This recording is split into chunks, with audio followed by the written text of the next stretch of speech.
Hello everyone, क्या आपने कभी सुना है सिर्फ 39 सेकंड के अंदर दो बड़े भूकंप आ जाएं? हाँ, यही हुआ है वेनेजुला में। 24 जून 2026 को वेनेजुला में पहले 7.2 का और फिर 7.5 रिक्टर पैमाने का भूकंप आया। वैज्ञानिक इसे अर्थक्वेक डबलेट कह रहे हैं। लेकिन सवाल है, ऐसा क्यों हुआ है? ऐसा इसलिए हुआ है क्योंकि वेनेजुला कैरेबियन प्लेट और साउथ अमेरिकन प्लेट की सीमा पर स्थित है।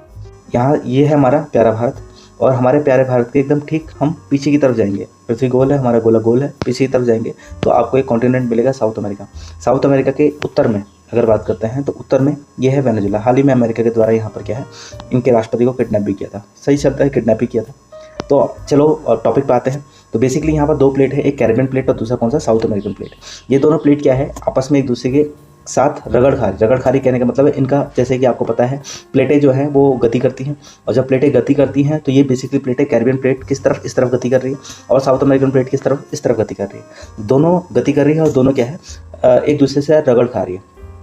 अब यहाँ पर मैं आपको समझाना चाहता हूँ कि बेसिकली क्या है कि ये जो प्लेटें हैं, प्लेटें कैसे मूवमेंट करती है। प्लेटें तीन प्रकार से मूवमेंट करती है। सबसे पहले डाइवर्जेंट, यानी इसको अपसारी बोलते हैं, अपसारी बोलते हैं। ये दो प्लेटें क्या होती है, एक दूसरे से दूर जाती हैं, और जब दूर जाती है यानी दूर जा रही हैं तो इसमें कुछ ज़्यादा खास बड़े भूकंप नहीं आते हैं, हल्के फुल्के आते हैं, लेकिन कोई खतरनाक नहीं होते। दूसरा प्लेट है अभिसारी।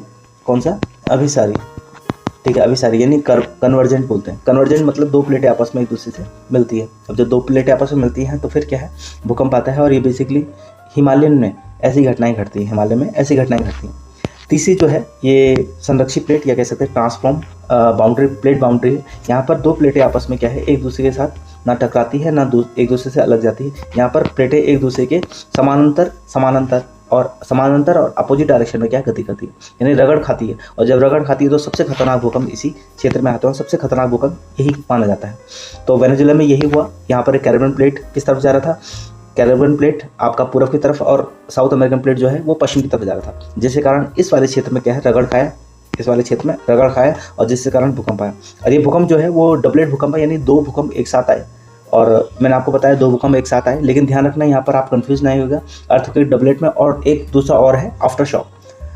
अब अर्थक्वेक डबलेट क्या होता है, बेसिकली यहाँ पर जैसे कि भूकंप जो है, पहले भूकंप ने क्या किया, दूसरे फॉल्ट को जगा दिया, और यानी दूसरे फॉल्ट पर दबाव बढ़ा दिया, और जैसे दूसरे फॉल्ट पर दबाव बढ़ा दिया उसके कारण क्या है, 39 सेकंड बाद दूसरा भूकंप आया। इसी को साधारण शब्दों में अर्थक्वेक डबलेट कहते हैं। लेकिन ध्यान रखना, एग्जामिनेशन पॉइंट ऑफ व्यू से यह आफ्टर शॉक नहीं है। क्या नहीं है, आफ्टर शॉक नहीं है। आफ्टर शॉक जो है, पहला मुख्य भूकंप आता है, उसके बाद कमजोर भूकंप आता है, मुख्य भूकंप के बाद कमजोर भूकंप आता है। लेकिन आफ्टर शॉक डबलेट में दोनों भूकंप की तीव्रता जो है वो लगभग समान होती है। आफ्टर शॉक में समान नहीं होती। ठीक है, ये दोनों मैंने आपको यहाँ पर अर्थक्वेक डबलेट और दूसरा कौन सा, आफ्टर शॉक, दोनों। If you found this video informative, please like, share and subscribe. Thank you very much.